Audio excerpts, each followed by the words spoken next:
அன்பானவர்கள் அனைவருக்கும் இனிமையான மகிழ்வான வணக்கங்கள்.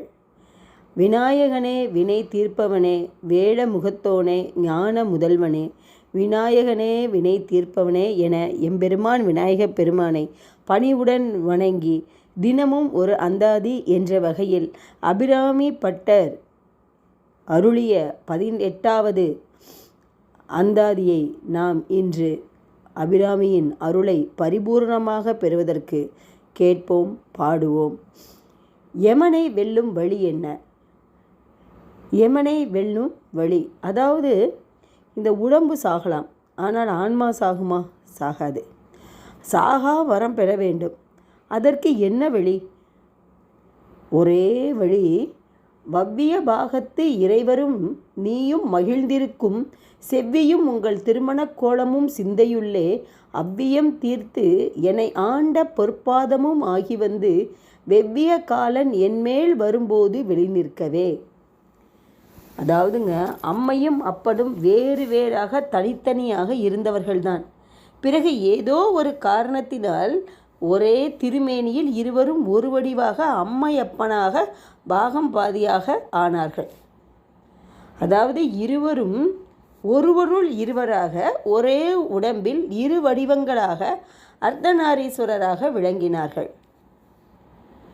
எனினும் அவர்கள் இருவரும் திருமணம் செய்து கொண்டார்கள் உலகத்திற்காக, உலகம் உய்வதற்காக. அண்ட சராசரங்கள் எல்லாம் கண்டு பேரின்பம் அடைந்த பார்வதி பரமேஸ்வரனின் திருக்கோலத்தை தாமும் காண வேண்டும், தமக்கு காட்டி அருள வேண்டும் என்று வணங்கி ஏங்கி இறைஞ்சி கேட்கிறார் அபிராமி பட்டர். முகக்கண்ணால் பார்க்க தரிசனம் தராமிடாட்டாலும் அகக்கண்ணாகிய மனக்கண்ணிலாவது காணுமாறு அருள் புரியுமாறு கேட்டார் அபிராமி பட்டர்.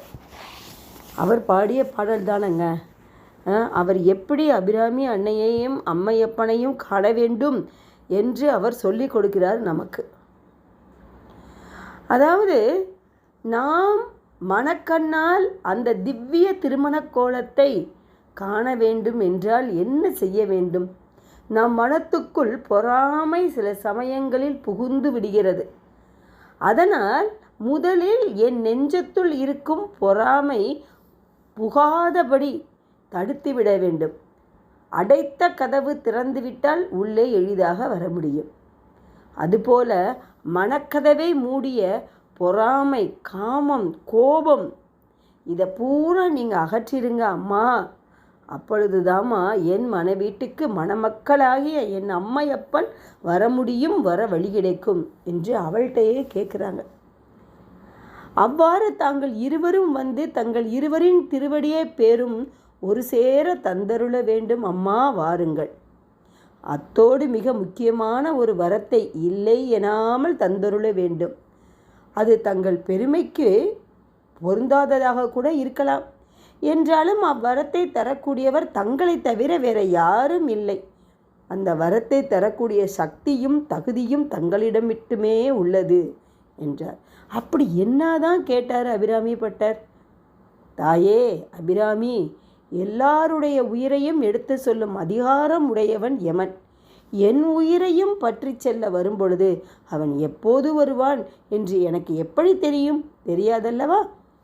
அதனால் உடலாகிய வீட்டுக்குள் வாழ்ந்திருக்கும் உயிராகிய என்னை அந்த யமன் பற்றிட வரும்போது வீட்டை வெளியிலே நின்று காத்திருக்கும் காவலாளி போல நீ என் உடம்பாகிய வீட்டில் வெளியில் நின்று காவல் புரிந்து காத்திட வேண்டும் என்கிறார் அபிராமி பட்டர்.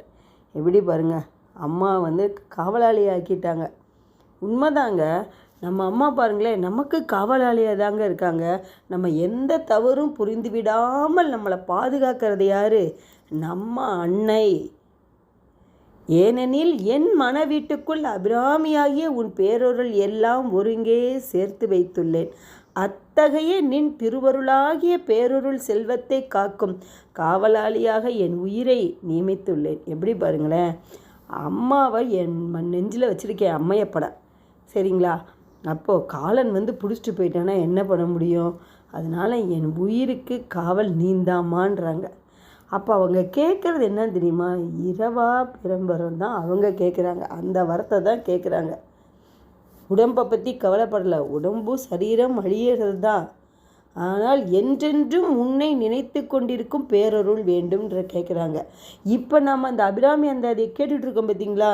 நம்ம பூராவுமே அபிராமி பட்டரின் ஒவ்வொரு அணு கதிர்கள் தாங்க. நம்ம அந்த அருள் இல்லைன்னா, அந்த கதிர் இல்லை நமக்குள்ளே அப்படின்னா கண்டிப்பாக நம்ம கேட்கவே முடியாது. அபிராமி அந்தேதியை கண்டிப்பாக நம்ம கேட்கவே முடியாதுங்க.